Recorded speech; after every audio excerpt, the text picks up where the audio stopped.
miedo a que los muertos resurjan de sus tumbas es tan viejo como el mundo. Y entre esos seres que podrían resucitar, los más temidos son los vampiros, los terroríficos señores de la noche. Yo soy Drácula. Seguro que habéis oído hablar de mí. Una criatura de la noche que se alimenta de sangre. Y no estoy muerto, pero tampoco vivo. Antes era un ser solitario al que todos temían. Pero hoy tengo muchos compañeros, estrellas del mundo moderno, que siguen mis pasos.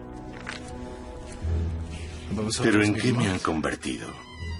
En un joven pálido que siente escrúpulos a la hora de morder, en un sex symbol de sagas románticas para adolescentes. Os contaré mi historia. Venid conmigo si tenéis el valor de seguirme.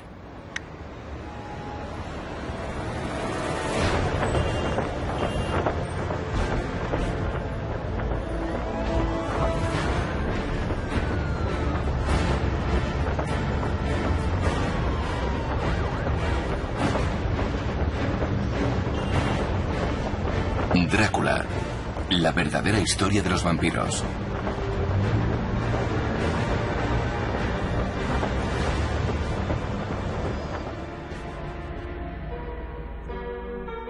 En 1897, el escritor irlandés Bram Stoker publica Drácula, que se convertirá en una de las novelas más conocidas de la literatura mundial.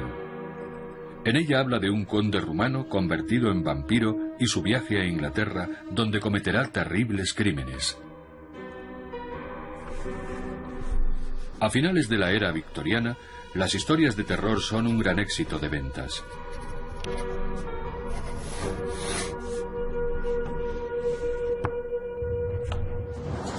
La tecnología avanza a pasos agigantados y el ritmo de vida es cada vez más rápido. El mundo ha estado gobernado por la religión, pero todo cambia de repente. Hay máquinas de vapor, prensa escrita, un gobierno sólido, barcos que zarpan con puntualidad.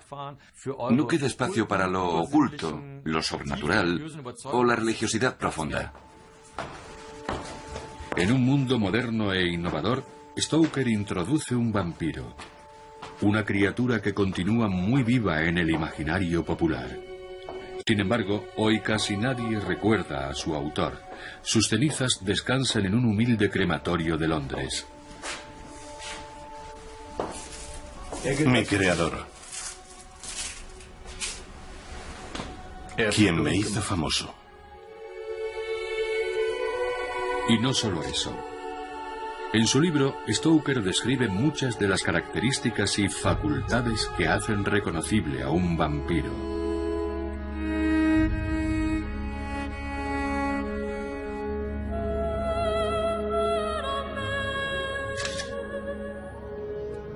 Cuando la novela Drácula es publicada, los críticos se muestran divididos.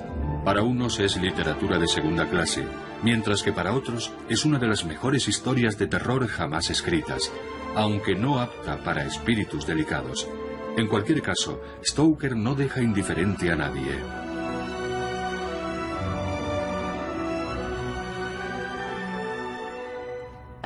La creencia de que el espíritu sobrevive a la muerte permite fantasear sobre ese periodo que va desde el fallecimiento hasta la llegada del alma al otro mundo. El temor a que el alma no pueda separarse del cuerpo siempre está presente. Por eso las leyendas de muertos que vuelven de la tumba están tan extendidas. Mucho antes de la publicación de Drácula ya se conocían historias de supuestos vampiros.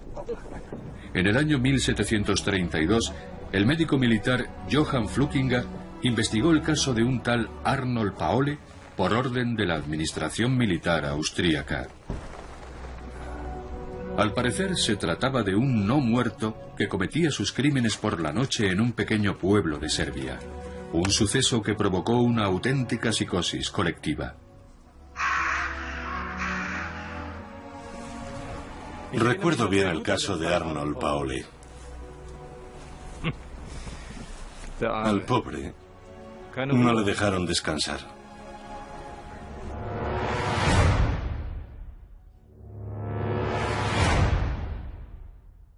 Varios vecinos juraron haberlo visto poco después de su muerte, merodeando por las calles y penetrando en las casas para arrebatar a los vivos su energía vital.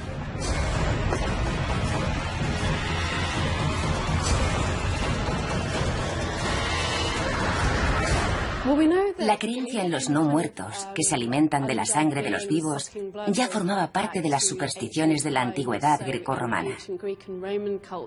En el calendario romano figuraba una celebración que tenía lugar en mayo, destinada a ahuyentar a los espíritus de aquellos pobres desdichados que no habían logrado alcanzar el más allá.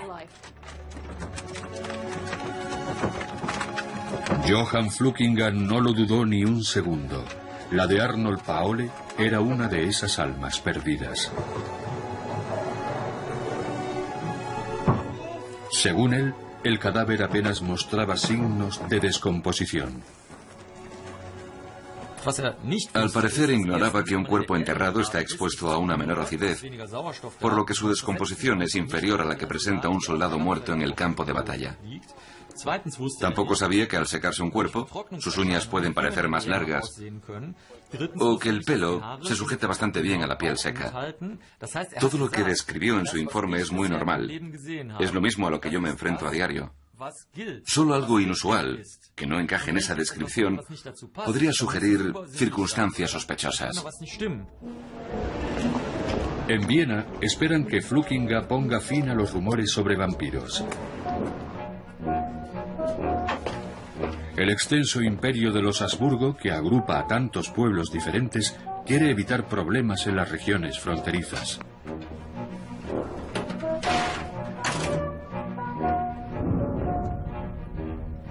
Pero su dictamen no colmará sus deseos, como muestra el informe final consignado en negro sobre blanco en el Archivo Real. Está en perfecto estado, no presenta descomposición. Había rastros de sangre fresca en los ojos, la nariz, la boca y las orejas. Sin duda se trataba de un verdadero vampiro. Así que ordenó incinerar el cuerpo ese mismo día y devolver las cenizas a la tumba.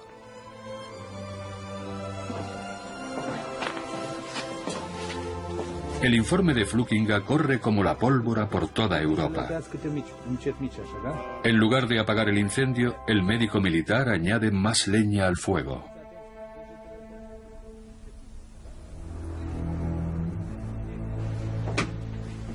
Todo el mundo hablaba de nosotros.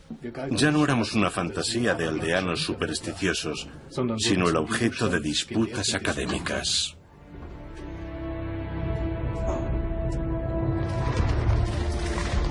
Veinte años más tarde, los rumores sobre vampiros siguen recorriendo el imperio austríaco. La emperatriz María Teresa, muy preocupada, toma cartas en el asunto y ordena a su médico de cámara que estudie a fondo la cuestión.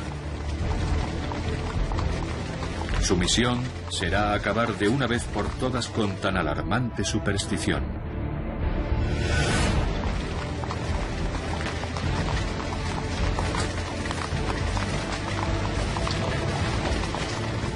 Gerard van Swieten es un hombre muy culto y un defensor acérrimo de la ciencia moderna.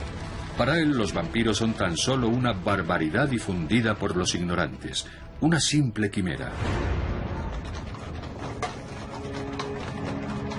Van Swieten no alberga ninguna duda sobre el resultado final de su investigación.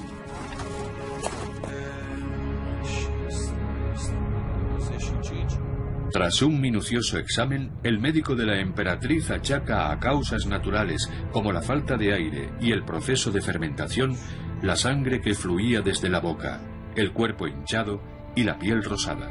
Sus conclusiones son enviadas a la corte.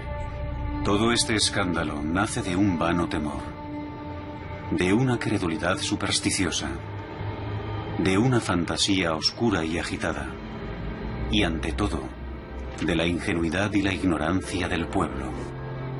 Un categórico informe que aspira a desterrar a los vampiros de la faz de la tierra.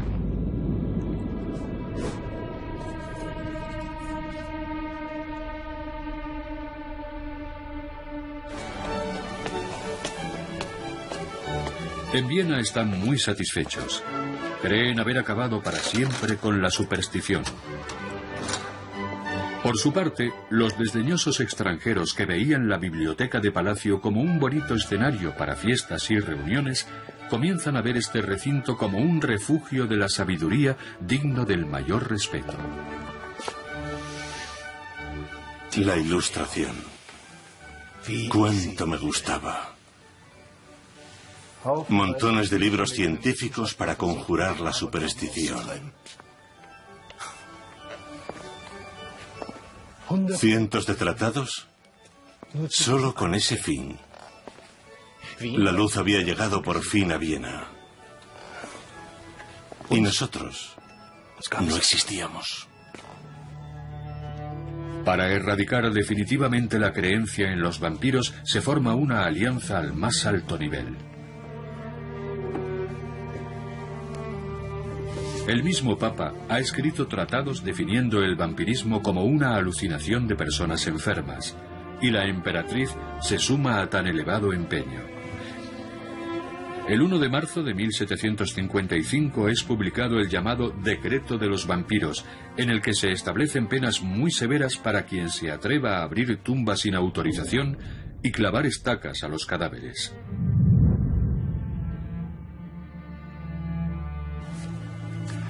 Nos eliminaron por decreto. O eso creían en la fastuosa Viena.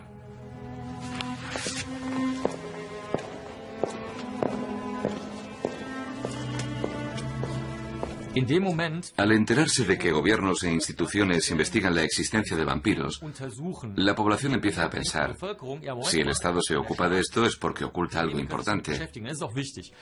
Al incluirlo en la ley, las autoridades reforzaron la creencia de que aquello era real.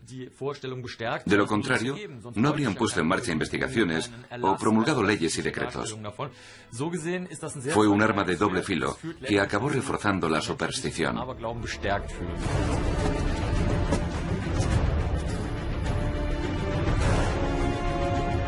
El miedo a los no muertos es demasiado profundo.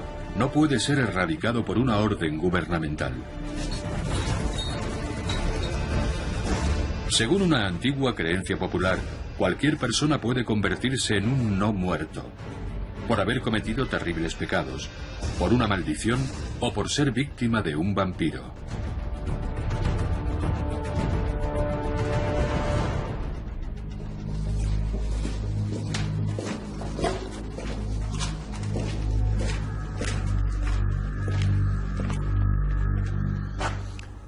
Cuando alguien vive tanto como yo, recorre el mundo entero y no he visto un solo lugar donde no me conozcan. Sí.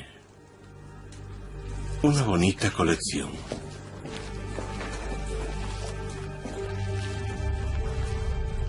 En Rumanía, la creencia en los vampiros sigue estando muy extendida.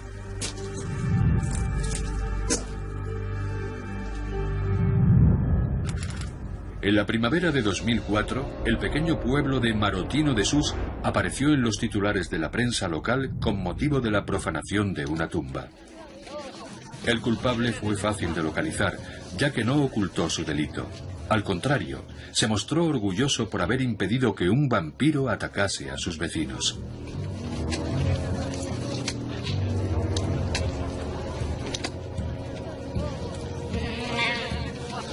El pastor Mircea Mitrica describió los síntomas de la víctima. Cuando me contaron lo que decía la chica, fui a verla. Vi en qué estado estaba. Y vi cómo lloraba mientras decía, ahí está, me va a matar, me va a comer. Mircea Mitrica no se lo pensó dos veces, y sin la menor vacilación, abrió la tumba y le arrancó el corazón al cadáver, lo que ordena la tradición del pueblo cuando se descubre a un vampiro.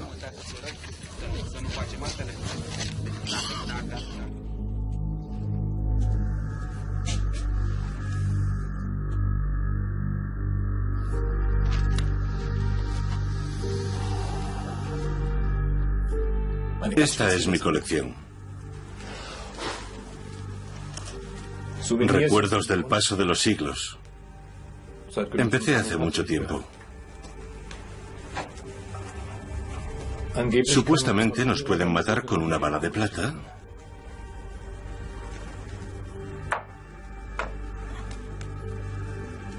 o atravesándonos el corazón con una estaca de madera.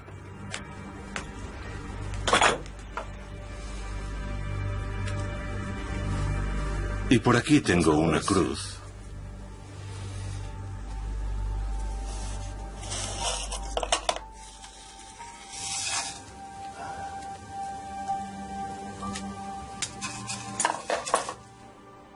De la que huimos como de la peste.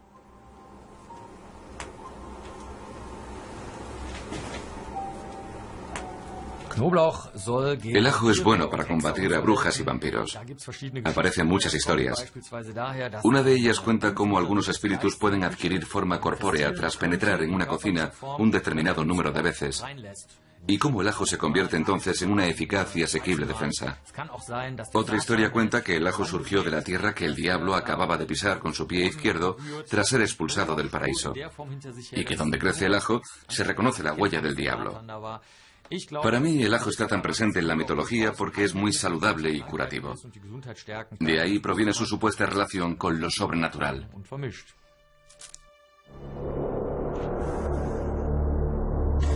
En Rumanía existen muchos rituales para mantenernos a raya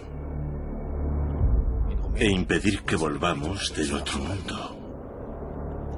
Y algunos son muy eficaces.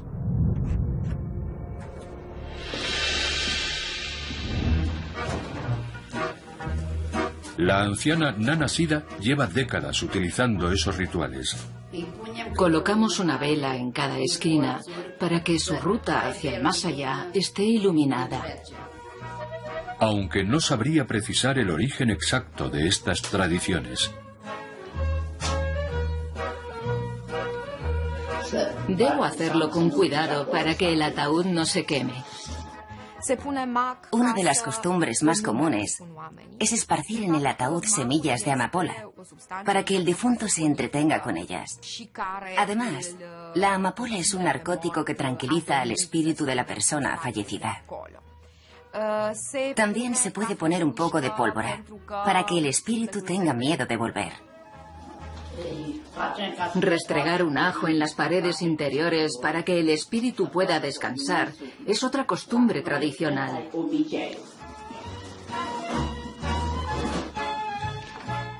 Durante los últimos años, algunos han comenzado a introducir en el ataúd un teléfono móvil para que el difunto pueda comunicarse desde el más allá.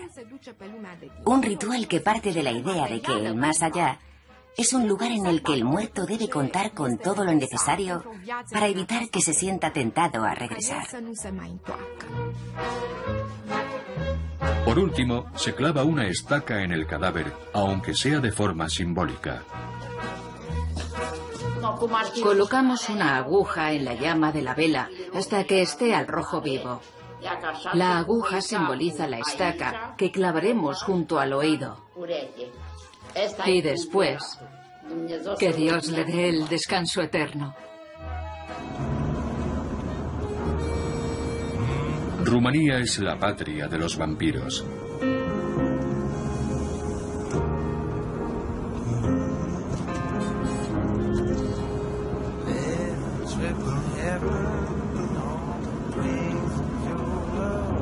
Transilvania y Valaquia son dos regiones que incluso hoy en día siguen sonando lejanas, como envueltas en la niebla del pasado.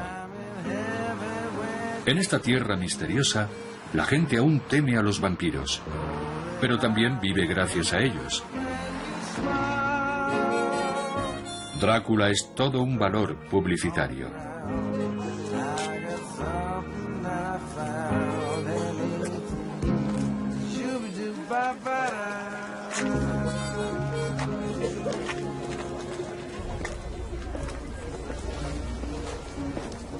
La ciudad transilvana de Bran fue el hogar del personaje histórico que inspiró la leyenda. Vlad Tepes, el empalador, un temible noble del siglo XV. Resulta difícil encontrar un recuerdo en el que no aparezcan él o Drácula. Deberían darme comisión. El negocio marcha Gracias a mi fama. Bran recibe miles de visitantes cada año.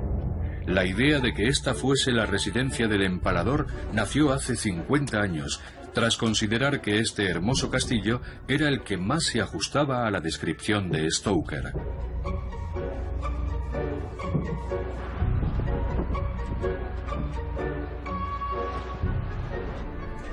¿Habría tenido tanto éxito su novela sin Vlad el Empalador? ¿Quién sabe? Aunque la auténtica clave fue la debilidad de la Inglaterra moderna por lo sobrenatural. Stoker oye hablar por primera vez de Vlad Tepes el Empalador durante una sesión de espiritismo, una actividad lúdica muy de moda entre las clases altas desde 1890. Incluso los científicos participan. Un historiador húngaro, tras ser presentado a Stoker, le cuenta la historia de Vlad Tepes, el señor de Valaquia, el terrible Vlad el Empalador. El escritor escucha atónito su minucioso relato que retrata su extrema crueldad. El primer documento histórico que menciona la figura de Vlad Tepes está fechado en 1463 y es un texto en rima muy alejado de la realidad. Valaquia, donde también vivieron el padre y el hijo de Tepes, era por entonces una región muy extraña, casi tanto como la luna.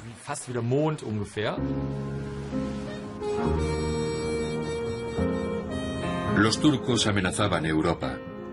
Estas tierras fueron el escenario de infinitas crueldades por ambas partes. La leyenda cuenta que Vlad hizo empalar aquí a miles de turcos, lo que dio origen a su terrible sobrenombre, el Empalador. Tras escuchar aquel terrible relato, Stoker toma una pequeña fracción de la historia y añade su fértil imaginación.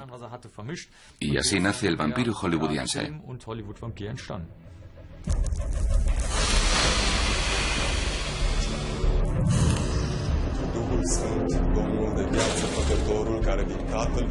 El Drácula de Stoker es un despliegue de fantasía irlandesa condimentado con un toque de historia tradicional rumana. Una receta que terminará alcanzando el éxito mundial.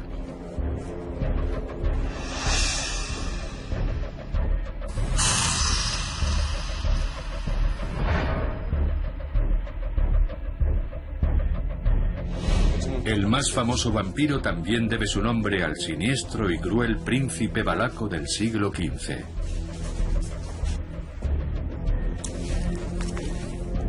Vlad Tepes nació como Vlad Draculea, diminutivo de Drácul, que heredó de su padre y que significa pequeño dragón. Una referencia a los caballeros de la Orden del Dragón, que tenían por lema la defensa del occidente cristiano ante el avance del Imperio Turco Otomano. Amén. Amén.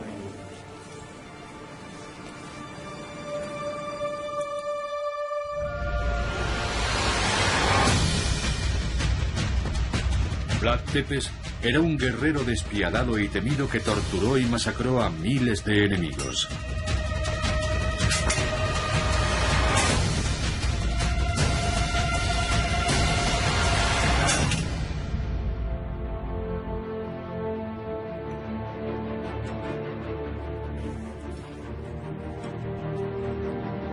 Tras la victoria contra los turcos, el príncipe hizo honor a su fama de gobernante cruel. Incluso después de su muerte, fue temido y odiado en sus dominios. Cuentan que murió en 1476, pero cuando abrieron su tumba en 1931, estaba vacía. Como dice el refrán, que la vergüenza caiga sobre aquel que piense mal.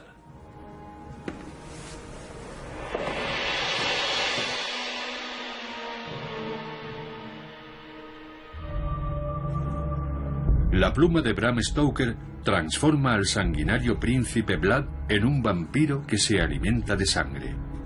Incluso cambia el título inicial de la novela, de El no muerto a Drácula. Stoker era un gran investigador, algo que muchos ignoraban. Pero el descubrimiento del manuscrito original y de las notas previas dejó patente que había leído muchos artículos de prensa y numerosos informes de viajes antes de crear una obra tan completa. Su protagonista es complejo y singular. Bram sabía todo sobre mí, incluso a qué escuela había ido y el nombre de mi maestro. Junto a otros 9 aprendices, Drácula aprende brujería con el mismísimo diablo. Solo el alumno más dotado le servirá eternamente. Adivinad quién fue el elegido.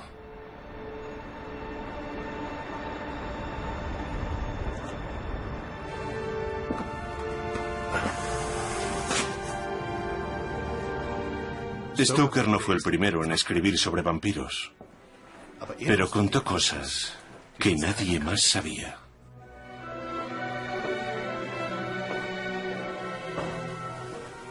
Bram Stoker combina hábilmente datos históricos con elementos propios de las novelas de terror. El lector no tiene claro si está ante un hecho real o ante una fantasía. En la primera edición, el autor escribe: Estoy convencido de que los hechos aquí descritos sucedieron en realidad, por increíbles e incomprensibles que puedan parecer a cualquier lector. Una vez más afirmo que la misteriosa tragedia que aquí se narra es totalmente cierta. Él sabía que nadie le creería.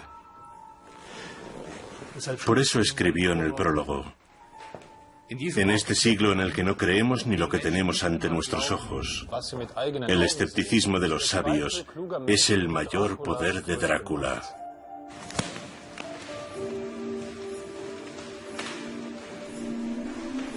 En un momento en el que se intenta comprender todo, Stoker se divierte sembrando dudas. Por eso Drácula viaja a Inglaterra en un barco ruso que encalla frente a la costa de Whitby.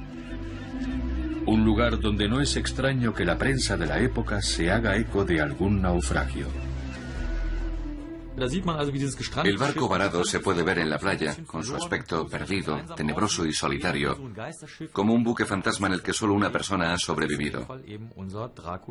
Esa persona es Drácula, que tras saltar a la playa, penetra en un mundo moderno, avanzado y tecnológico, donde comienza a cometer sus actos depravados y siniestros. Pero Drácula no permanece mucho tiempo en Whitby. Su objetivo final es Londres, el lugar que, según Stoker, le parece el más sabroso de todo el mundo. Para un vampiro, la capital del imperio es como el país de Jauja. Un lugar fascinante por el que pasean sabrosos manjares procedentes de todo el planeta.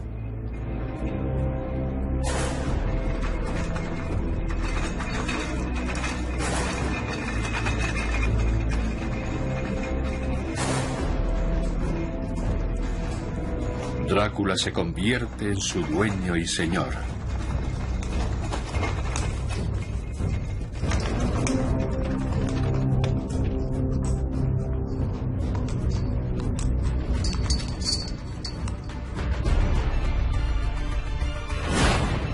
Desde entonces, los vampiros han dominado el mundo y se han convertido en el reflejo del gusto y la moda de su tiempo. Su aspecto ha variado mucho, desde la inspiración histórica encarnada por Vlad Tepes, pasando por terribles monstruos y vividores disolutos, hasta los elegantes vampiros de hoy que practican la abstinencia y prometen amor eterno. Pero pese a sus acentuadas diferencias, todos los vampiros tienen algo en común. Tenemos algo que todos desean: la vida eterna. Al menos mientras nos dejan.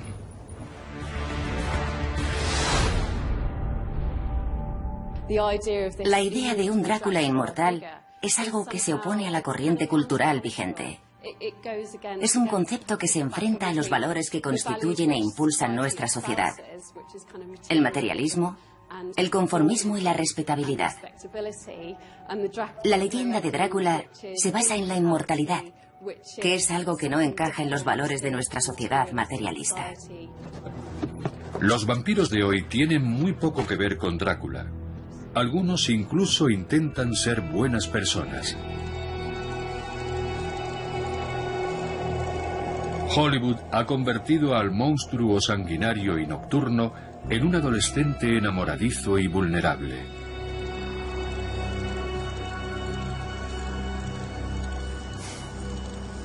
Cada vez son más guapos. Y en mi opinión, más niñatos. Cuando Stoker diseñó mi imagen, seguramente pensaba en su amigo, el gran Henry Irving. Henry Irving, el actor shakespeariano más famoso de su época, tenía como representante a Bram Stoker.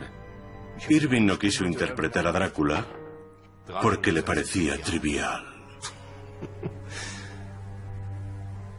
¿Y quién se acuerda hoy de él? A mí me conocen en todas partes, aunque ya no salga en tantas películas. Pero todo el mundo cree saber cómo soy. Y algunos incluso están convencidos de haberme visto en persona alguna vez. O al menos a otro de su especie. Como un testigo aseguró en Londres en 1970. Según sus declaraciones, un muerto viviente había escapado del cementerio de Highgate. Un rumor que desató una desenfrenada persecución. El joven que aseguró haber visto al no muerto facilitó una pequeña descripción. Y muchos ataúdes fueron destruidos en la mayor cacería de vampiros del siglo XX. En la década de los 70, cuando todo tenía explicación, surgía algo que traspasaba los límites de la razón. Y el veredicto fue el siguiente. No vamos a discutir más sobre algo incomprensible. Nos encontramos ante un fenómeno vampírico, del mundo de las sombras, la oscuridad y las tinieblas. Durante semanas, el vampiro de Highgate hizo que Londres contuviese la respiración. Pero, ¿qué contó el supuesto testigo? Era una figura alta y gris, de unos 2,5 metros de altura. Parecía avanzar flotando por el camino, sin hacer ningún ruido.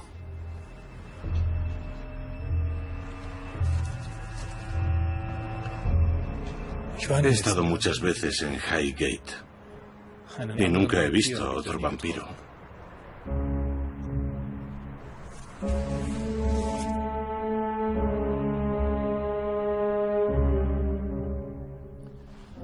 Pero éramos temidos en todo el imperio.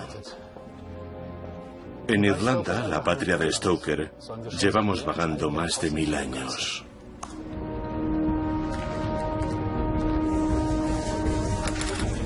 Hace pocos años, en Irlanda del Norte, unos arqueólogos descubrieron un cementerio del siglo VIII y desenterraron unos 3000 esqueletos. Algunos tenían piedras colocadas sobre las piernas, una señal clara del temor a que los muertos pudiesen regresar. Los investigadores han encontrado indicios de ese miedo ancestral en otros cementerios británicos. Hemos encontrado clavos similares a este, clavados en el cuerpo de forma intencionada. Uno atravesaba el hombro derecho, otro estaba en el corazón y otro en el tobillo izquierdo.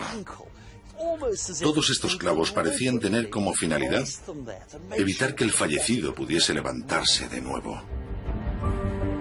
Tal vez esos muertos eran sospechosos de ser vampiros.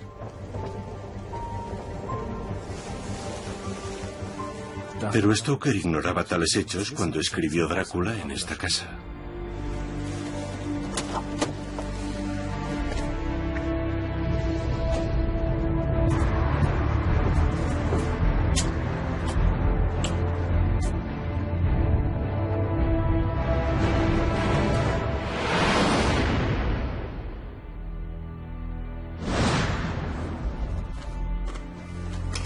Sin embargo, en tiempos de Stoker, las historias de muertos vivientes eran muy populares en las Islas Británicas.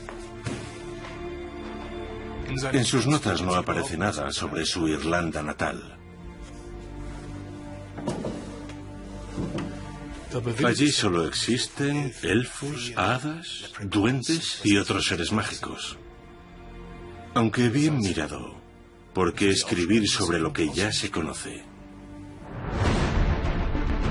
Uno de los personajes mitológicos del inframundo irlandés podría poner en cuestión todo lo que creemos saber sobre el origen de los vampiros.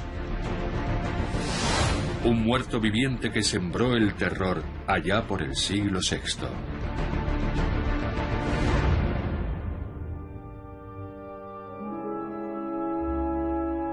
Incluso conocemos la ubicación de su tumba, cubierta por una enorme roca que le impide escapar. Está en Slagtaverty, que según este libro viene del irlandés Lagtaverty y significa la tumba de Abartak, la sepultura del enano. Un enano sediento como un gigante, que saciaba su sed con sangre humana. En vida era un rey cruel, y sus súbditos no dejaban de suplicar que alguien acabase con él. Por fin, un noble caballero mató a Abartak, pero este escapó de su tumba para alimentarse con la sangre de su pueblo, hasta que sus antiguos vasallos lo enterraron cabeza abajo y colocaron una gran roca sobre su tumba. Es una historia interesante, que combina la idea del muerto viviente y la del bebedor de sangre. Al parecer, su historia es muy similar a la mía. Los irlandeses siguen dedicando una noche al año a los muertos vivientes. Según la antigua mitología celta, los muertos pueden salir de sus tumbas durante la noche del 31 de octubre. Esta festividad, bautizada como Celebración de Samhain, es conocida en todo el mundo como la Noche de Halloween.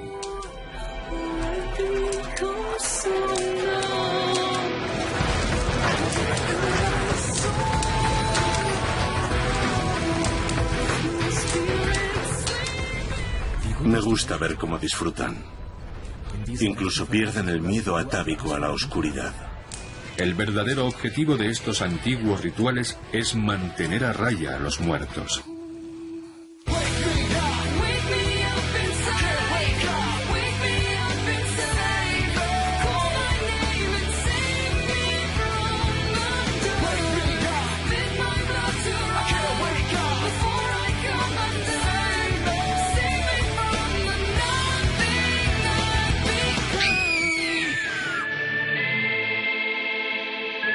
Algunos aseguran que el Drácula de Stoker podría proceder de Irlanda, apoyándose en el relevante significado que posee su nombre en la antigua lengua de la isla. La palabra Drácula podría tener un origen irlandés, ya que Droc Ula, en este idioma, significa mala sangre. Es cierto que resulta más lógico que este sonoro sobrenombre proceda de Vlad Draculea, Vlad el Empalador, el noble rumano del siglo XV. Pero también es posible que Stoker eligiese esa palabra por su resonancia y su significado en irlandés, que encajaba a la perfección con el siniestro carácter de su protagonista. Es difícil imaginar que Stoker no conociese a fondo la mitología local. Una misteriosa enfermedad le obligó a guardar cama durante sus primeros 7 años. Su madre y su niñera, siempre solícitas, trataban de entretenerle contándole historias y leyendas irlandesas. Historias con las que, muy probablemente, soñaba por las noches.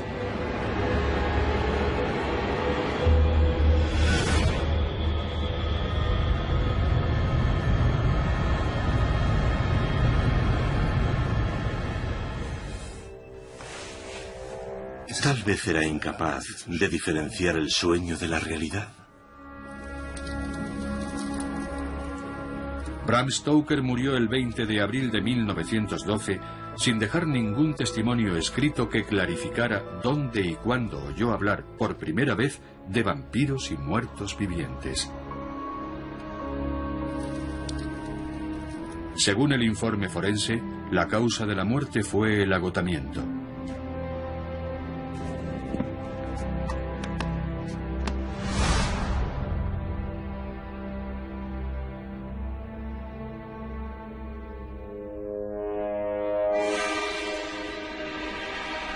Bram, de no ser por ti nadie me conocería. Yo te debo mi fama. Y tú me debes la tuya. La novela Drácula no fue un éxito inmediato. Las reseñas fueron amables pero distantes, lo que resulta bastante curioso. Y aún más teniendo en cuenta que su enorme número de reediciones y traducciones no es muy inferior al de la Biblia o el Corán. Aquellas primeras críticas, frías y desapasionadas, contrastan con la total asimilación del vampiro de Bram Stoker en todas las sociedades actuales, al menos en Occidente. Drácula es hoy mundialmente famoso. Pero Stoker nunca llegó a conocer su extraordinaria notoriedad. Murió mucho antes de que su novela fuese alabada y reconocida. No disfrutó del éxito, pero gracias a él, estoy más vivo que nunca.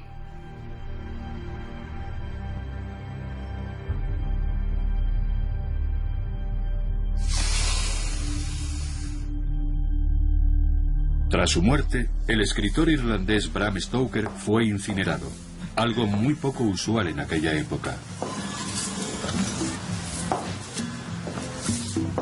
¿Es posible que en sus momentos finales sintiese miedo de su propia fantasía? ¿Miedo al mundo tenebroso que hay entre la vida y la muerte? Ese lugar siniestro y desconocido cuyas insondables tinieblas nos angustian y aterrorizan. ¿Quién sabe? Ya conocéis mi historia y sabéis que nunca moriré, porque nunca he estado vivo. Solo existo en vuestra imaginación y de vosotros depende cuándo y dónde volveré a aparecer.